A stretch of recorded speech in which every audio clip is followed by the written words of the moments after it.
콧볼이 많이 퍼져 있다면 콧볼 축소가 도움이 될 수 있죠. 하지만 제가 영상 처음에 코끝은 낮은데 콧볼 축소만 단독으로 하면 10중 8구 후회한다고 말씀드렸죠. 그 이유를 설명해 드릴게요. 바로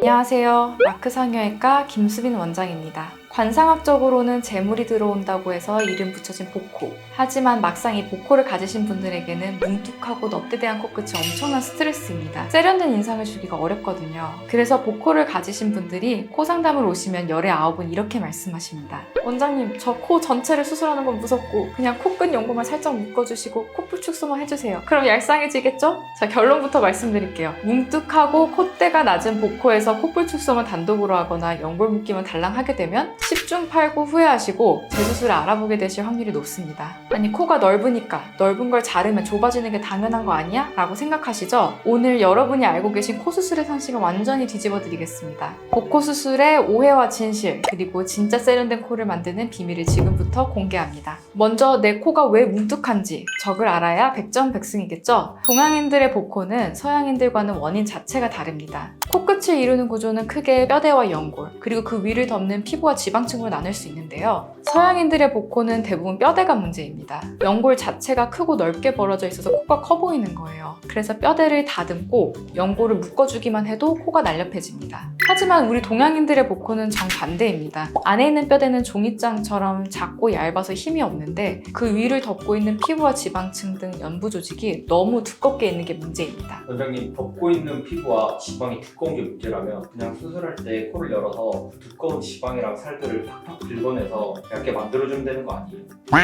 피디님, 정말 많은 환자분들이 그렇게 요구하십니다. 하지만 그건 의학적으로 불가능할 뿐더러 굉장히 위험한 생각입니다. 코끝 피부 안쪽에는 코에 영양분을 공급하는 아주 미세하고 중요한 혈관들이 촘촘하게 얽혀 있습니다. 얄쌍하게 만들겠다고 이 지방과 조직들을 무리해서 팍팍 긁어내면 어떻게 될까요? 혈관이 다 손상되어서 코끝 피부가 까맣게 죽어버리는 괴사가 올 수 있습니다. 안전하게 제거할 수 있는 지방의 양은 한계가 명확합니다. 즉, 아무리 지방을 빼내더라도 원래 내가 가진 두꺼운 피부 자체를 종이장처럼 얇게 바꿀 수는 없다는 뜻입니다. 그렇다면 두꺼운 피부는 그대로인데 안에 있는 약한 연골만 실로 묶어주면 코가 얄쌍해 보일 수 있을까요? 아주 두꺼운 겨울솜 이불 속에 손을 넣어서 조그만 기둥 2개를 실로 묶는다고 가정해 보겠습니다. 겉에서 봤을 때 이불 모양이 날렵하게 변할까요? 아마 큰 차이를 느끼기 어려우실 겁니다. 물론 피부가 얇은 분들이라면 연골 묶기만으로도 어느 정도 얄쌍해지는 효과를 기대할 수 있습니다. 하지만 피부가 두꺼운 전형적인 복코의 경우 실로 묶는 힘이 두꺼운 피부의 저항을 온전히 이겨내기가 어렵기 때문에 수술 후에도 뭉툭한 느낌이 남을 확률이 높습니다. 그래서 동양인의 복코 수술에서 중요한 포인트 중 하나는 바로 코끝 높이기입니다. 두꺼운 솜이불의 모양을 날렵하게 만들려면 가운데에 튼튼한 텐트 기둥을 세워서 이불 자체를 위로 들어 올려주어야 하죠. 의경골이나 비중격 연골처럼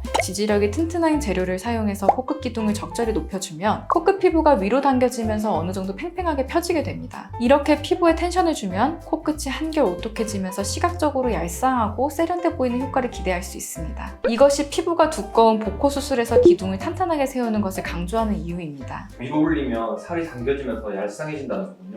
원장님, 근데 콧구 높이는 건 그렇다 치고 콧구멍이 양옆으로 넓은 건 콧볼 축소로 찢어진 걸 꿰매줘야 하는 거 아니에요? 네, 콧볼이 많이 퍼져 있다면 콧볼 축소가 도움이 될 수 있죠. 하지만 제가 영상 처음에 코끝은 낮은데 콧볼 축소만 단독으로 하면 10중 8구 후회한다고 말씀드렸죠. 그 이유를 설명해 드릴게요. 코끝이 낮고 뭉툭한 상태에서 양끝 콧볼만 잘라내서 좁혀버리면 어떻게 될까요? 콧구멍은 좁아졌는데 가운데 코끝 자체는 두께가 그대로이니 상대적으로 더 넓고 뭉툭해 보이는 역효과가 날 수 있습니다. 그래서 코 수술의 순서는 항상 정해져 있습니다. 무조건 코끝 기둥을 먼저 높이는 것이 1순위입니다. 재밌는 사실 하나 알려드릴까요? 아까 텐트 기둥을 세우면 피부가 위로 당겨진다고 했죠. 코끝 기둥을 높게 세우면 양옆에 퍼져있던 콧볼도 위로 자연스럽게 딸려 올라가면서 폭이 좁아집니다. 그래서 막상 코끝만 오똑하게 잘 올려놓아도 퍼져있던 콧볼이 자연스럽게 줄어들면서 굳이 콧볼 축소를 할 필요가 없어지는 환자분들이 절반 이상입니다. 이제 그렇다고 모두가 콧볼 축소를 아예 안 하는 건 아닙니다. 먼저 코끝을 텐트처럼 오똑하게 높여준 다음에 그래도 콧날개가 퍼져 있을 때 추가로 콧볼 축소를 하는 겁니다. 콧볼 축소 방법에는 크게 2가지가 있습니다. 절개법과 비절개법인데요. 원장님, 절개하면 흉터 남잖아요. 그냥 실로 묶는 비절개가 무조건 좋은 거 아니에요? 비절개법은 흉터가 없다는 큰 장점이 있죠. 양쪽 콧구멍 밑으로 실을 통과시켜서 신발끈처럼 당겨 묶어주는 방식입니다. 하지만 피부가 얇고 퍼짐이 심하지 않은 분들에게만 적합합니다. 복구처럼 피부가 두껍고 힘이 센 분들이 무작정 실로만 묶어두면 나중에 웃거나 말할 때 근육 움직임 때문에 실이 느슨해져서 원래 코로 돌아갈 확률이 높습니다. 그래서 피부가 두꺼운 분들은 여분의 피부를 직접 잘라내는 절개법이 훨씬 확실하고 영구적입니다. 그리고 이제 내측 위주로 잘했지, 외측 위주로 잘했지, 본인의 콧볼 모양에 맞게 섬세하게 디자인이 가능해서 수술 후에 훨씬 자연스러워 보이죠. 얼굴 한가운데 흉터가 나오면 어떡해요 하시겠지만 콧방울과 볼이 만나는 이 움푹 패인 경계선에 따라 절개하기 때문에 흉터가 아주 잘 숨겨집니다. 꼼꼼하게 잘 꿰매고 아물고 나면 가벼운 화장만으로도 거의 눈에 띄지 않으니 흉터 걱정은 크게 안 하셔도 됩니다.